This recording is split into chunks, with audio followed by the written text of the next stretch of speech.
À la une ce soir, premier jour des débats sur les orientations budgétaires pour l'année 2018 à la CTM. La dette constatée au moment de la création de la collectivité unique par la majorité a été au centre des discussions. Le budget devrait être inférieur par rapport à l'année dernière.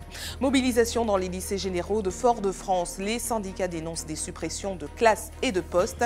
Ils en appellent à la vigilance des parents d'élèves.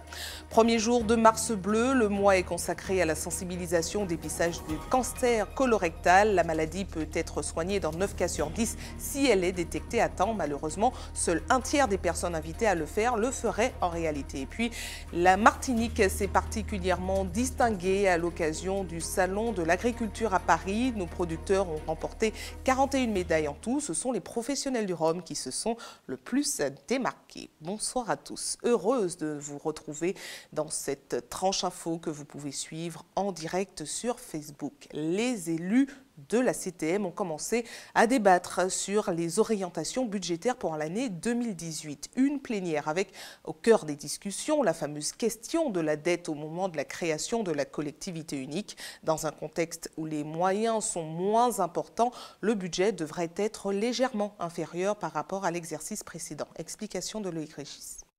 Cette insincérité comptable de l'héritage est démontrée par une série de contentieux. Le président du conseil exécutif exprime une fois de plus l'état critique des finances à la CTM. En face, la mandature précédente, dans l'opposition depuis 2 ans, ne cesse de défendre son bilan.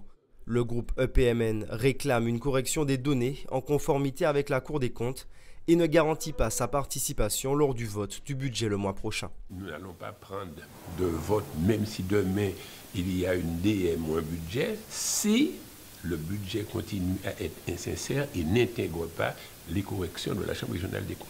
Et à partir de ce moment, il appartient à l'État de dire « je vous ai demandé les documents, voilà ce que je vous dis, je vous demande de les appliquer ».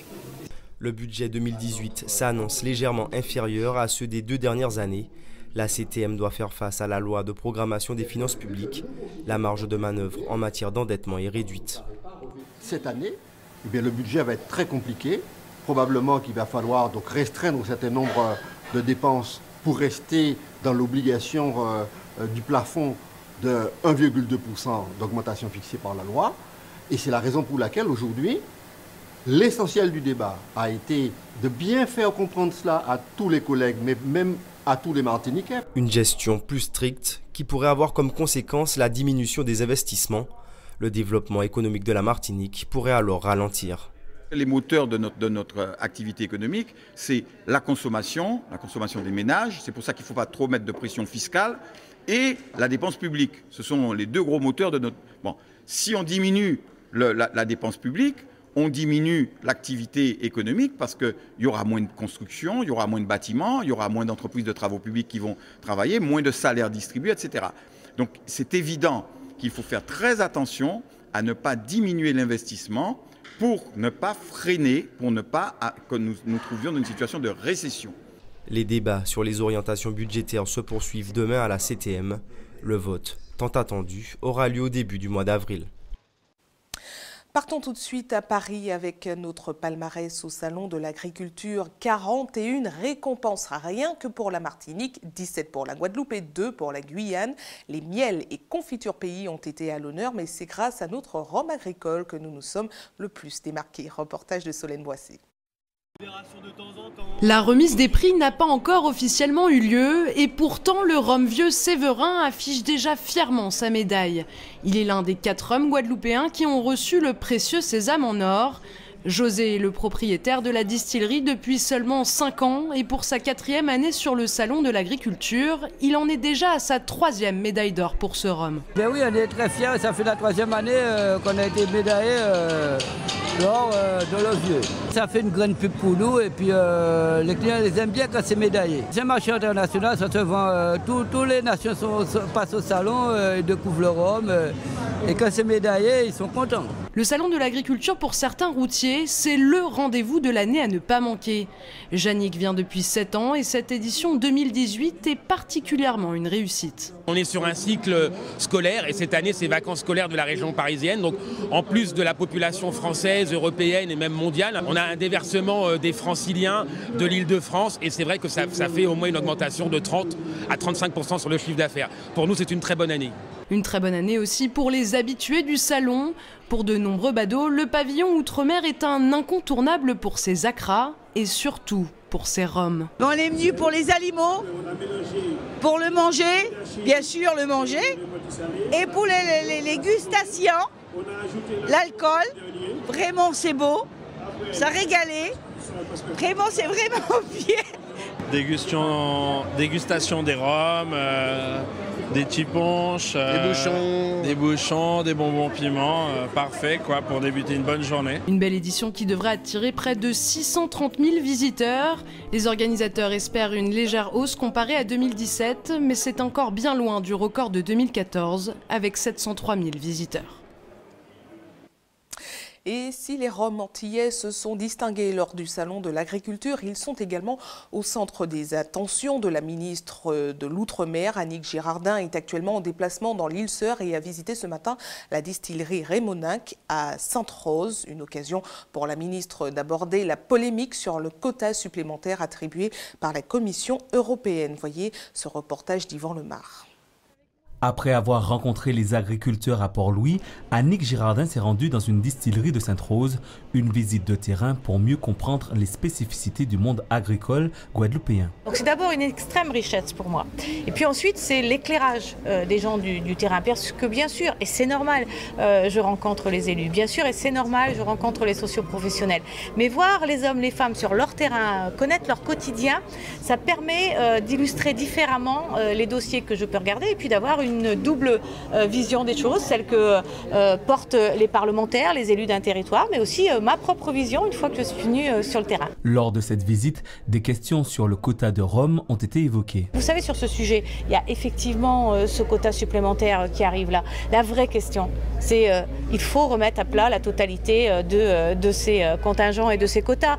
Il faut effectivement qu'on puisse, dans l'année 2018 et 2019, puisque le rendez-vous c'est 2020, regarder effectivement territoire par territoire, production par production, comment on peut mieux travailler, comment on protège les petites entreprises comme celles que je viens de rencontrer, mais comment aussi on permet à l'ensemble des territoires d'outre-mer qui ont misé sur le rhum de se développer encore davantage. Cette visite a été aussi l'occasion pour les pêcheurs d'interpeller la ministre sur leurs difficultés. Actuellement, les marins pêcheurs subissent énormément, non seulement au niveau bancaire, d'accord, et au niveau la température a changé, vous avez vu le temps climatique. Ça fait peut-être, avec nous avons subi Maria, nous subissons encore ces jours-ci le climat, plus de 3 mois, on ne peut pas sortir, et on est endetté. Alors, avec le Premier ministre qui est venu, avec le ministre de la Pêche qui est venu, apparemment on avait cru entendre certaines choses qui pouvaient nous aider, mais ce n'est pas le cas. Principal problème soulevé, le retard des indemnisations promises lors de la dernière visite du Premier ministre. Il faut absolument, et c'est l'objectif de ce gouvernement, dans tous les domaines d'ailleurs, pas que dans celui-là, de trouver une capacité d'être beaucoup plus rapide dans la manière dont on gère aujourd'hui les dossiers. Il faut qu'on travaille davantage sur des guichets uniques, il faut davantage qu'on évite de se renvoyer les gens d'une administration à une autre. Il faut qu'on en rapporte, et surtout dans des petits territoires comme ici en Guadeloupe, mais la plupart des territoires d'outre-mer, qu'on apporte des réponses beaucoup plus rapides, et c'est normal qu'on vienne me dire ce genre de choses. Annick Girardin continuera sa visite demain avec des rencontres prévues aux Abîmes, Pointe-à-Pitre et Petit-Bourg. Nous restons en Guadeloupe avec une expertise judiciaire qui révèle que l'incendie majeur du CHU de Pointe-à-Pitre aurait été provoqué par un mégot de cigarette. Une théorie peu probable, selon le collectif qui s'est formé pour faire la lumière sur la situation de l'établissement. Ils se sont une nouvelle fois mobilisés ce matin pour dénoncer ce qu'ils appellent de l'enfumage. Reportage de Patrick Curie, Moïse Dexter et Anne-Elisabeth Artsen.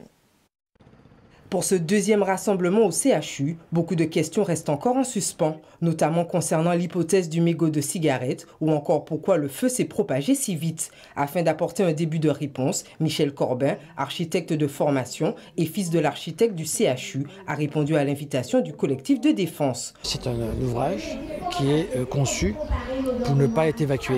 Il est conçu avec des compartiments. Si un jour il y a un problème, dans un compartiment, on isole tout le reste et on réduit le sinistre à un compartiment. Ce qui se passe là, c'est que rien n'a fonctionné. Les clapets coupe-feu, les portes coupe-feu, les alarmes, les sirènes, les extractions, rien n'a fonctionné. Donc on en est là. On n'aurait jamais dû, en principe, avoir à évacuer. Le directeur n'a pas pu faire autrement qu'évacuer. Mais si tout avait marché, on n'aurait pas évacué. C'est ce que je dis, moi, c'est que c'est un incendie qui aurait dû être un incident. Conscientiser la population sur les réelles difficultés du CHU, c'est la priorité du collectif. L'important est de faire passer le message. Deuxième jour à mobilisation. Là, mobilisation, c'est surtout pour parler de peuple là, hein, parce que certains là, nous pas parler avec eux, ils ont quasi nous comme ça pour l'hôpital là ouvert, donc tout peut marcher bien. Donc c'est nous à expliquer que nous pas ni urgence, nous pas ni salle d'opération et que si on vite arrivé, que nous avons en difficulté. Donc c'est nous, c'est ça ces mouvements-là, ces journées de mobilisation, ça servi à ça. Bon, deuxième, nous avec petit à petit, ben nous qui collent parce que le peuple n'a pas réagi spontanément. Mais nous savons aussi que c'est des petits mouvements petit à petit qui prennent ampleur. Donc nous persuadons que d'ici 11 semaines, la population là qui est en chemin là. Le collectif de défense du CHU continuera à diffuser les informations en sa possession, notamment au cours d'un meeting ce vendredi à la Casa, avant un nouveau temps fort ce samedi, avec une marche dans les rues de Pointe-à-Pitre. De retour en Martinique avec une partie des enseignants du lycée Schellcher et du collège Périnon qui s'est mobilisé ce matin devant le rectorat. Un personnel gréviste qui dénonce de nouvelles suppressions de postes, 57 annoncées, et des suppressions de classes, 2 terminale pour le lycée, une 5e et une 3e pour le collège. Le syndicat SNES en appelle à une plus grande vigilance de la part des professeurs et espère se faire entendre par le recteur. Conséquence, pas de cours au lycée Bellevue qui héberge les enseignants du lycée Schellcher. Voyez les précisions de la co-secrétaire académique SNES qui s'exprime face à la caméra de Loïc Régis. Nous luttons contre les suppressions de divisions qui ont comme effet direct de supprimer des postes et de précariser des collègues. Je crois qu'à un moment, il faudra que le recteur de cette académie comprenne que depuis 10 ans, même s'il vient d'arriver, ça fait 950 postes qui sont supprimés dans cette académie. Et je crois que cette année, particulièrement, les collègues de l'ensemble de cette académie ont décidé de dire stop. Ils ne veulent plus de suppression de division, ils ne veulent plus être sur plusieurs établissements. Nous avons des difficultés particulières dans cette académie qui font que nous avons besoin de travailler avec des groupes classes beaucoup plus restreints pour pouvoir venir au bout des difficultés de nos élèves. On est en train de prendre le risque d'un embrasement de cette académie comme on a connu en septembre. Et ce n'est pas ce que nous voulons, parce que nous savons pertinemment que nous avons déjà eu du retard avec nos élèves, que nous arrivons vers l'examen. Nous ne voulons pas d'embrasement de cette académie, mais nous voulons que le recteur reparte à Paris pour demander des moyens au ministre. Des revendications sur lesquelles réagissait déjà hier soir le recteur qui était notre invité. Il a déclaré que les suppressions annoncées n'étaient que des prévisions en conséquence de la baisse démographique de l'île et qu'il restait ouvert aux discussions. Je vous propose de réécouter ce qu'il disait. Le schéma, c'est un schéma prévisionnel. C'est au fur et à mesure également du mouvement. Il va y avoir des entrées, des sorties. Au mois de juin, on sera davantage fixé. Et là, donc c'est négociable, c'est pas encore fermé. C'est pas une négociation, c'est qu'on attend, c'est du prévisionnel. Ça permet de prévoir les choses. Le prévisionnel, ça permet de prévoir les choses. Simplement, il faut quand même attendre le mois de juin. On sera davantage fixé sur le nombre d'élèves. Il faut aussi dire un élément important, c'est que le taux d'encadrement des élèves en général, indépendamment de tel ou tel aspect particulier, c'est un taux qui est quand même très satisfaisant lorsqu'on nous compare par rapport à d'autres académies métropolitaines. Aujourd'hui, 1er mars, premier jour de Mars bleu, un mois dédié à la sensibilisation du cancer colorectal. Les Martiniquais sont invités par courrier à se faire dépister, des invitations qui sont très souvent peu suivi d'effet, puisque l'an dernier, seule une personne sur 3 invités avait réalisé son test. 4,1% des testés avaient été contrôlés positifs et dû suivre une coloscopie. À noter que si le cancer colorectal est détecté à temps, il a 9 chances sur 10 de déboucher sur une guérison. Voici les précisions recueillies par José Lecherti. Ce dépistage organisé cible les assurés sociaux âgés de 50 à 74 ans inclus, les hommes et les femmes, en leur demandant d'accepter de réaliser un test qui va rechercher des traces de sang totalement inapparentes dans les selles. Ce test, lorsqu'il est positif, doit être suivi d'une coloscopie à la recherche de la cause du saignement. Donc sur les 4,1% de tests positifs sur l'ensemble du département, la coloscopie, presque une fois sur deux, ne mettra en évidence ni polype ni cancer. 42 fois sur 100,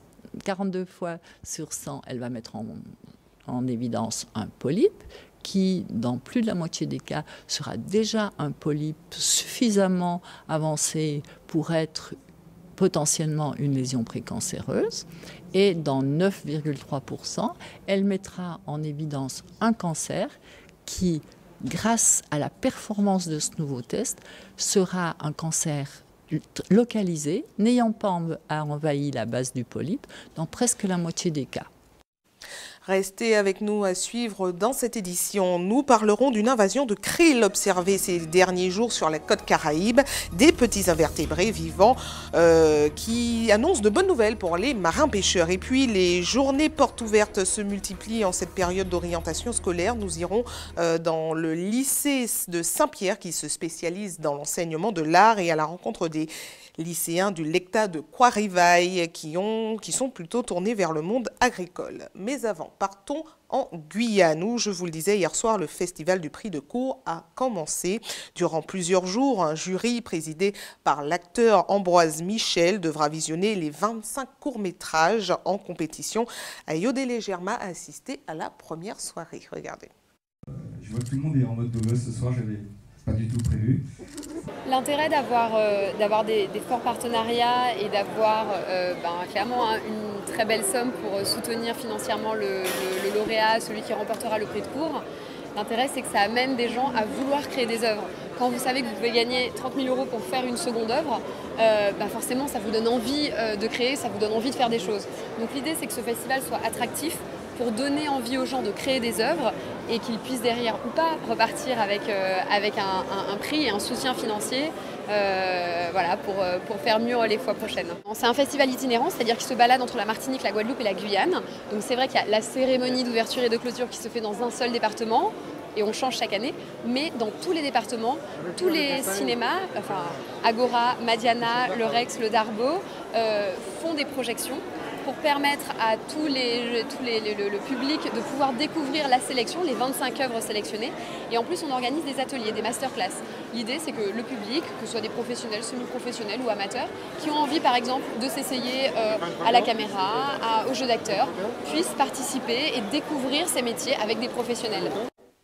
De retour en Martinique avec le Salon des voyages qui ouvrira ses portes demain matin au Palais des Congrès de Madiana. Un grand rendez-vous qui se tiendra sur 3 jours. Il s'agit de la 20e édition et environ 25 000 visiteurs sont attendus sur place. Voyez les précisions recueillies par Caril Chassol et Valérie Vincent.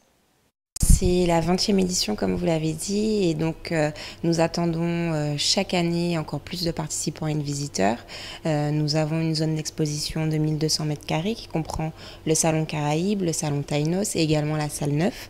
Donc c'est environ une centaine d'exposants qui attendent les visiteurs sur ces 3 jours de salon. Les destinations à l'honneur sont Barbade, Trinidad, Saint-Martin, la Dominique, mais également Sainte-Lucie. Les opérateurs touristiques de Saint-Martin ont tenu à être présents sur ce salon pour pouvoir montrer donc aux visiteurs martiniquais qu'ils ont encore toute leur place sur cette île et donc qu'ils auront encore la possibilité de découvrir cette destination avec leurs offres préférentielles et promotionnelles qui seront présentées sur le salon. Les opérateurs touristiques, aussi bien les compagnies aériennes, mais également les agences de voyage qui sont présentes sur le salon, proposent chaque année aux visiteurs des offres préférentielles et particulières spéciales salon pour leur permettre de bénéficier des plus bas prix et donc de préparer leurs vacances à l'avance. Aujourd'hui, on peut dire que sur le marché de la croisière, il y a énormément de demandes de la part des Martiniquais, mais c'est vrai que sur le choix des destinations, l'ensemble des destinations qu'on retrouve habituellement sont toujours aussi prisées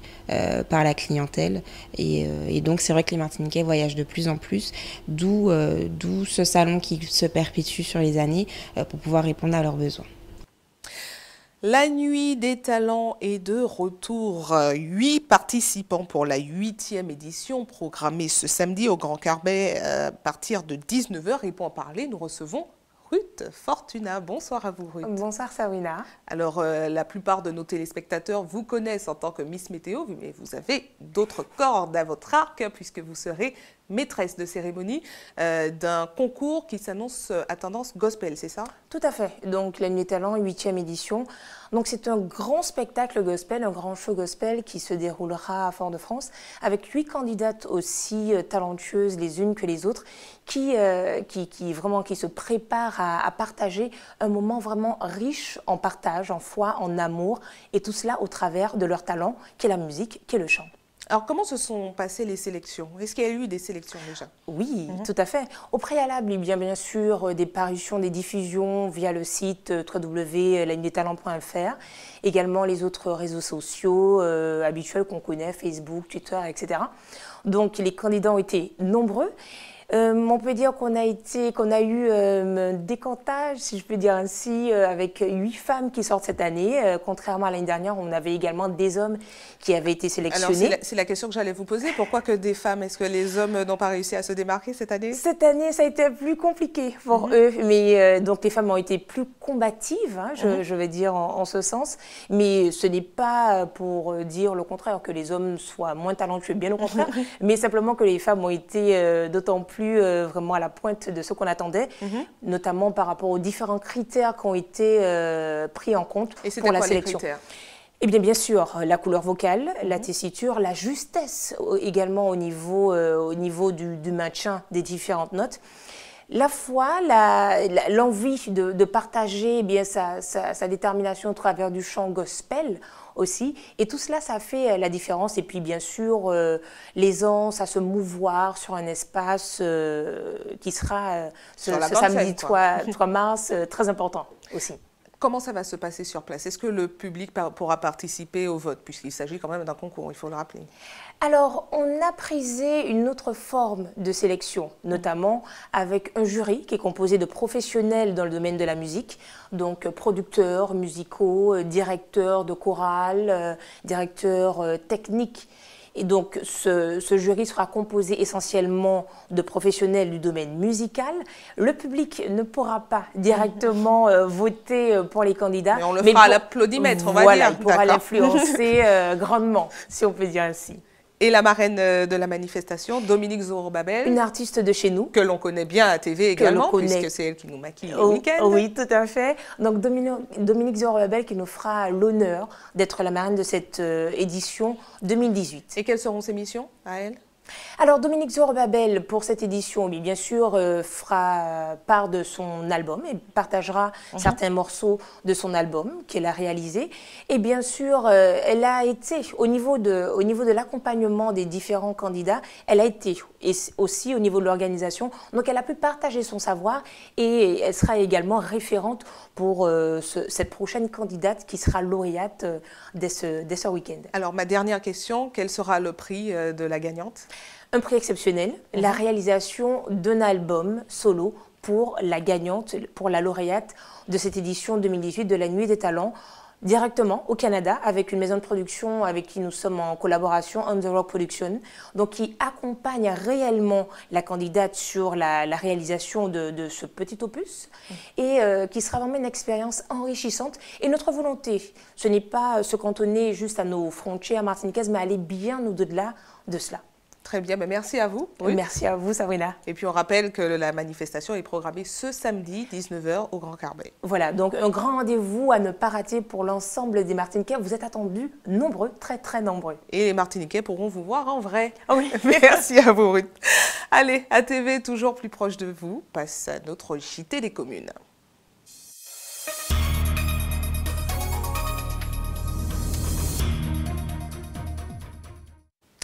Un JT des communes qui commence avec cet appel à témoins lancé par la gendarmerie de Martinique. Une jeune fille a été agressée au niveau de l'arrêt de bus implanté au rond-point de la colline de Schellcher. Les faits se sont déroulés entre 5h50 et 6h15 du matin en bordure de la route nationale 2 dans le sens Schellcher vers Casse-Pilote. L'agresseur a pris la fuite à bord d'un véhicule de couleur noire en direction de Fort-de-France. Toute personne en possession d'informations utiles à l'enquête ou permettant d'identifier l'auteur des faits est priée de contacter la gendarmerie de Schellcher au 05 96 61 77 17. Je répète, 05 96 61 77 17. Direction Saint-Pierre maintenant, où les plages sont envahies depuis quelques jours par des petites crevettes du krill antarctique, des petits invertébrés qui vivent en groupe. Ils peuvent atteindre une densité de 10 000 à 30 000 par mètre cube, un phénomène qui touche toute la côte du Nord Caraïbe, mais n'est pas inconnu des marins pêcheurs. Il s'agit d'ailleurs d'une bonne nouvelle pour eux. Voyez les précisions recueillies par José Lechertier. Ça arrive une fois par année. C'est-à-dire que quand il y a les sargasses, tout ça qui rentre, avant les sargasses, tu as toujours le krill qui rentre à terre, en fait. Et justement, mais quelle signification pour vous? Pour nous les pêcheurs, c'est-à-dire que ça ramène des poissons en fait, de toutes sortes. C'est-à-dire les thons, les marlins, les macos, les coulious, les tchatchas, ainsi de suite. Aujourd'hui, on a fait des balaos. On a été à la pêche au balao. On a pris 2 bacs de balao quand même. Et ça va. C'est-à-dire que par rapport au mois précédent, ce mois-ci, ça commence bien. Donc l'arrivée des krills, ça annonce une bonne pêche? Oui, en général. On reste dans le Nord Caraïbe avec cette journée porte ouverte organisée au lycée Victor Anicet à Saint-Pierre. L'établissement qui s'est tourné depuis 6 ans vers l'art et le numérique a présenté aujourd'hui les différentes filières proposées. Les élèves sont entre autres formés à la maîtrise de la caméra et c'est ce qu'ils ont fait puisque vous allez le voir, certains élèves sont co-réalisateurs de ce reportage de José Lechertier. Regarde. Bonjour, moi je m'appelle Vigny Johnny, je suis ambassadeur du BTS en 2e année. Il faut que vous sachiez que dans ce BTS, nous n'apprenons pas seulement le graphisme et la modélisation 3D, mais nous apprenons aussi les sites web, la réalité augmentée, les animations interactives et bien évidemment le tournage vidéo. Je vous laisse regarder. Au lycée Victor Anicet, la politique est résolument tournée vers les derniers outils de communication. Nous avons un atelier de vidéo interactive, c'est-à-dire que la caméra va capter nos mouvements ainsi que le son ambiant et en fonction de ce que l'on fait et le volume de la musique, il y a des effets qui vont être réalisés. La vidéo va également accélérer en fonction de tout ce qu'on fait, nos mouvements, si on danse, si on saute, si on fait du bruit. Ces prototypes d'objets déco ont été réalisés par les étudiants de la section MANA, mise à niveau en art appliqué, une option qui a séduit Aloha et Océane, issus d'un cursus scientifique. Cette année, on apprend tout ce qui est du domaine de l'art, du design, design de mode, design du numérique, d'espace et aussi d'objets. Donc on touche un petit peu à tout durant cette année. Et c'est aussi une classe prépa pour si on veut intégrer une école supérieure d'art. J'ai pu expérimenter différents domaines du design, dont le design graphique. Et ça m'a permis de découvrir cette filière et de vouloir en faire mes études principales. En fait. La palette des enseignants s'étend aussi à l'artisanat, au métier d'art, au marchandisage visuel. Ici, les élèves ont reproduit les vitrines et les rayons de magasins. D'ailleurs, il travaille avec certaines boutiques Pierrotine. On propose aux étudiants de travailler sur différents domaines, autant des affiches publicitaires que des applications mobiles, des interfaces, des animations 3D. Donc c'est vrai qu'il y a une polyvalence au niveau de la création artistique. Ils ont des stages qu'ils font régulièrement. Ils ont aussi des visites au Canada, en métropole, où ils vont voir justement ce que font justement des personnalités. Et puis ce qui est aussi important, donc on a la casserole chaude où on invite des designers. Dans cet établissement, nous avons en permanence une résidence d'artistes. Nous mettons en place des workshops. Nous invitons nos élèves et étudiants à aller à la rencontre des artistes, des designers. Et ça enrichit à la fois, je dirais, le savoir et le savoir-faire de nos élèves et étudiants. La journée porte ouverte se poursuit demain, une occasion pour ces jeunes de mettre en valeur leur passion et leur savoir-faire. Autre journée porte ouverte, cette fois-ci, ce sont les élèves de la section BTS agricole du LECTA de Croix-Rivaille qui invitent le public à venir découvrir leur filière élevage. Le rendez-vous est fixé ce samedi sur une exploitation bovine du François, une action qui rentre dans le cadre d'un projet pédagogique. Hubert Bornil et Valérie Vincent ont assisté aux préparatifs. Regardez. Ils sont élèves de deuxième année de BTS agricole au LECTA de Croix-Rivaille. Ils ont pris pour pari de parler à la population, lui expliquer comment ça marche sur une exploitation. Ici, par exemple, au domaine de Frégate, il y a des bœufs, il y a l'exploitation laitière et tous ces enfants, enfin, ces jeunes du pays veulent vous montrer qu'ils peuvent faire avancer les choses dans cette filière. Réveil tôt le matin, nettoyage des bâtiments, nourrir les animaux, l'entretien des surfaces. Un bref aperçu du quotidien sur une exploitation agricole. Je compte faire mon métier parce que c'est quelque chose que j'aime. Et puis voilà, j'aime bien les bêtes et aussi toute l'agriculture aussi. Le domaine de Frégate. Ces élèves de BTS agricole sont accueillis chez l'un des plus gros exploitants bovins lait de l'île. Un lieu qui permet de découvrir la filière élevage de la production à la vente. Les élèves m'ont présenté leur projet, d'accord, par mail au préalable. Ils m'ont expliqué ce qu'ils voudraient présenter au niveau de l'exploitation. Et ayant moi-même eu cet examen à passer, puisque je suis un ancien de l'ECTA, j'ai tout de suite accepté leur demande. Il est donc question pour ces apprenants de découvrir la réalité sur le terrain, mais surtout de pouvoir expliquer à un public non averti les exigences de la filière. Vu qu'on aime les animaux, pourquoi pas montrer au peuple martiniquais comment nous pouvons expliquer et montrer une exploitation agricole. Donc étant donné que deux parmi nous ont une exploitation agricole, donc je me suis dit, vu qu'à l'extérieur, vous savez comment gérer et que moi, par rapport à l'école de l'État de Croix-Rivaille qui m'a enseigné tout, maintenant je sais gérer, à nous montrer au peuple martiniquais comment nous jeunes, on peut mener une exploitation agricole et décrire une exploitation agricole. Une action qui s'inscrit dans un cadre pédagogique. Les élèves pourront, lors de leur examen, bénéficier d'un fort coefficient dans cette matière. Alors, ils mettent du cœur à l'ouvrage. Nous sommes dans un cadre d'examen, un projet PIC qui est un projet d'initiation à la communication. Et le but, en fait, c'est de préparer notre fin d'année pour avoir une note et cet examen est un coefficient 3 en fait. Et du coup, nous sommes ici en préparatif. Nous sommes venus de nous-mêmes pour essayer d'arranger le terrain un peu de... Nous avons pris le domaine... Ça suffit. Nous avons pris le domaine de Frégate comme support en fait pour notre examen. La matinée découverte de samedi sera une bonne occasion pour le public de découvrir la réalité sur une exploitation agricole. Qui sait, cela peut aussi susciter des vocations. Rendez-vous est donc pris pour samedi de 8h jusqu'à midi. Le public sera accueilli sur cette exploitation, pourra visiter, voir un peu le fonctionnement et puis surtout écouter le discours de ces élèves qui en veulent décidément et qui se préparent pour l'examen. Donc, il faut que nous venions à ça, quoi. Voilà, le rendez-vous est fixé. Information pratique maintenant, avant de refermer cette édition à l'attention de ceux qui souhaitent faire un don de sang demain. Notez qu'un camion de l'EFS sera stationné de 13h à 18h sur le parking de la Grande Récré et de Bureau Vallée à Cocotte-du-Cos. Et puis comme chaque jour ouvré, une équipe sera également à votre disposition de 9h à 16h à la Maison du Don au CHU Pierre Zobda Kittmann au quartier Lamena à Fort-de-France. Et c'est la fin de votre journal local et régional. Mais ne bougez pas, la tranche info continue. On se retrouve dans une poignée de secondes avec Régine Germani en Tchèque. A tout de suite.